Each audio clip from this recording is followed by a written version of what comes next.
میرے پاس جو کالز آ رہی ہیں وہ پراپرٹی کے حوالے سے آ رہی ہیں، اور پراپرٹی میں جو ڈسپیوٹ ہے اس میں 90% یہ ہے کہ سر میں جو ہے میرے والد صاحب کی ڈیتھ ہو گئی، اور ہم 3 بہنیں ہیں، 2 بہنیں ہیں، 1 بہن ہے، 4 بہنیں ہیں،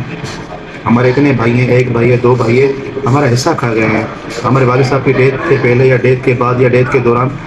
انہوں نے ان سے گفٹ کروا لی، اور اب سیل ڈیٹ شو کر رہے ہیں، گفٹ ڈیٹ شو کر رہے ہیں، اور انہوں نے ساری پراپرٹیاں بیچ دی، انہوں نے ساری فیکٹریاں بیچ دی، معمار میں 2.5 کروڑ کے 4 پلاٹ تھے وہ بیچ دیے، یہ ہو گیا وہ ہو گیا۔ اچھا، جب میں پوچھتا ہوں کہ اس معاملے کو کتنا وقت ہے، سر 2 سال ہو گئے۔ تو 2 سال آپ کہاں تھی، آپ نے کیوں واپس نہیں گئی؟ سر ہم نے دیکھا کہ شاید ہمیں ملے یا نہ ملے۔ تو مجھے غصہ اس سے شخص پہ نہیں آیا جس نے یہ 2 نمبری کی ہے، مجھے غصہ، آئی ایم سوری ٹو سے، یہ غصہ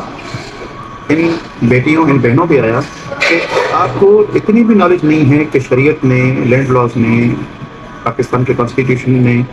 آپ کے جو رائٹس رکھے ہیں آپ کو وہ بھی نہیں پتا، کیا آپ کو کبھی پتہ ہی نہیں گئے، یا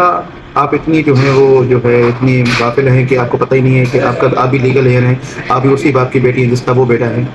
تو خدا نا اپنے حق کے لیے آواز اٹھائیں۔ دیکھیں جب سارا کام ختم ہو جاتا ہے، گفٹ ڈیڈ بن گئی، اس نے آگے سیل کر دی، اس نے آگے گفٹ کر دی، اس نے آگے پراپرٹی وہ کر دی، تب جا کے آپ آتی ہیں، اور جب ٹھیک ہے آپ آتی ہیں پھر بھی اچھی بات ہے، لیٹ آئے درست آئے کوئی مسئلہ نہیں ہے، آپ آئے، لیکن اس کے بعد سر کام ہونے کے چانسز بتائیں۔ 100% ہے تو ہمارے۔ اب میں دیکھیں بینگ اے لائر میں یہ کلیم نہیں کر سکتا کہ 100% میں آپ کو یہ چیزیں دلا سکتا ہوں، قانون کے مطابق میں آپ کو یہ بتا سکتا ہوں کہ اس میں آپ کا اتنا شیئر بنتا ہے، اس میں آپ کا اتنا شیئر بنتا ہے۔ اگر فریڈولنٹلی اس بھائی نے زندگی میں یا زندگی کے بعد ایک جھوٹا ڈاکومنٹ بنا کے پراپرٹی اپنے نام پہ کر لی ہے، اور اب وہ اپنی پراپرٹی ڈکلیئر کر چکا ہے ہر جگہ پہ، تو ہم نے پھر بے نامی سوٹ میں جانا ہوگا، بے نامی سوٹ میں پھر جا کے اس نے پروف کرنا ہوگا کہ بھائی تم نے یہ سورس آف انکم بتاؤ، اپنی جو ہے وہ منی ٹریل دو کہ تم نے یہ پراپرٹی کہاں سے بنائی، جبکہ تم نے ایک دن بھی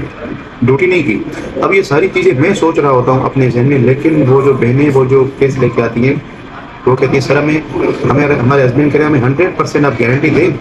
اور ہم فیس بعد میں دیں گے، پہلے آپ ہمارا کیس کریں۔ ہمارا پروفیشن ایک لارڈس کا پروفیشن ہے،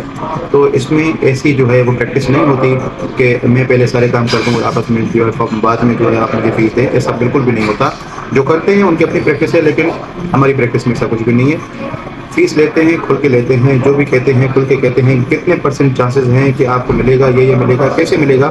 سب کچھ بتاتے ہیں۔ لیکن اس کے بعد بھی کلائنٹس کو جو ہے وہ چاہیے تسلی، اور تسلی کے چکر میں وہ ان وکیلوں کے پاس جاتے ہیں، یا تسلی کے چکر میں وہ ان لوگوں کے ہاتھ لگ جاتے ہیں جو کہ کہتے ہیں کہ ہماری اوپر سیٹنگ ہے، آپ ہمارے پاس آئیں، اتنے پیسے کم دیں، ہم آپ کا کام کروا دیتے ہیں ٹھیک ہے پہ، پیسے یہ خوشی خوشی دے دیتے ہیں، اس کے بعد نہ جناب ان کی کال اٹھاتے ہیں، اور نہ ان کا کام ہوتا ہے، اور پھر آ کے ہمیں ہی بتاتے ہیں کہ سر ابھی تو ہم سے کم لیں، ہم تو